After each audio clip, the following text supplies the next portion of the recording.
সুস্বাদু কচু পাতুরি, ইলিশ বা কাতলা পাতুরি অতি পরিচিত। তবে এই নিরামিষ পাতুরি হলেও কচু পাতুরি পিছিয়ে নেই স্বাদে। গরম ভাতের সঙ্গে এই পাতুরি জনপ্রিয়তা বেশ।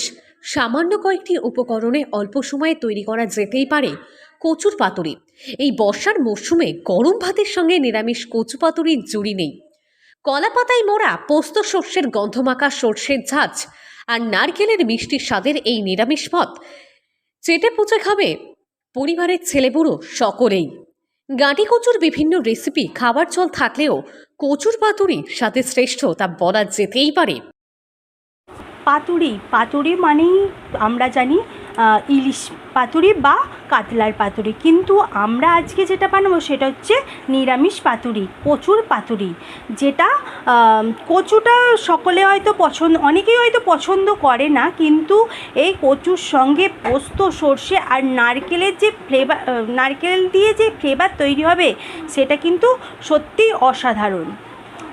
এটা খুব সহজে খুব কম উপকরণ দিয়ে আমরা বানাবো, খুব চটজলদি এটা বানিয়ে নিতে পারবো। এটা গরম ভাতের সঙ্গে খুব সুন্দর খেতে লাগবে, ছোট বড় সকলেই পছন্দ করবে। এমনকি অতিথি আপ্যায়নেও দেওয়া যেতে পারে নিরামিষ খাবারটি। গ্রাম থেকে শহর অতিথি আপ্যায়নেও দেখা যায় গাঁটি কচুর পাতুরি। উপকরণ খুব সামান্য কয়েকটা উপকরণ। কচুরি পাতুরি তৈরিতে ভালো মানের গাঁটি কচু যাতে খুব সহজে সিদ্ধ হয় লক্ষ্য রাখতে হবে। কলা পাতা প্রয়োজন, কোড়া নারকেল গুঁড়ো, সর্ষে পোস্ত, সর্ষের তেল, কাঁচা লঙ্কা, সামান্য হলুদ এবং পরিমাণ মতো লবণ। পদ্ধতি: প্রথমেই কচু ভালো করে ধুয়ে সিদ্ধ করে নিন। কুড়ো করে নেওয়া নারকেল, পরিমাণ মতো সর্ষে পোস্ত ও কাঁচা লঙ্কা একসঙ্গে বেটে নিতে হবে। সিদ্ধ কচুর খোলা ছাড়িয়ে মেখে নিন।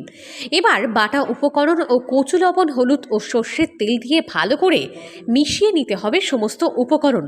পাতুরি মোড়ার জন্য টুকরো করা কলা পাতা, তার মধ্যে মাখানো কচু, সর্ষের তেল ও কাঁচা লঙ্কা আর উপর দিয়ে ভালো করে বেঁধে কন্টেনারের মুখ বন্ধ করে পাত্রে ফুটন্ত জলের উপর বসিয়ে দিন।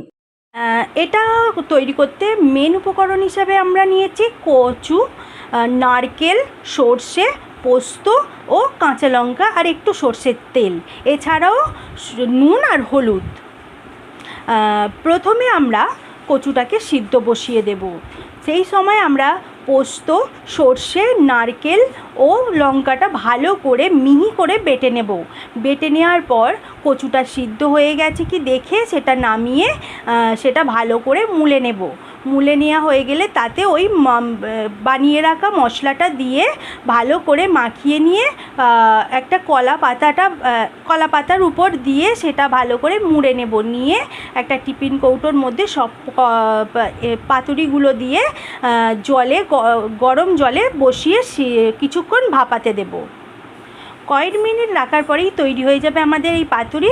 এটা গরম ভাতের সঙ্গে বেশ সুন্দর খেতে লাগবে। এভাবে প্রায় 20 মিনিট রাখলেই তৈরি সুস্বাদু গাঁটি কচুর পাতুরি।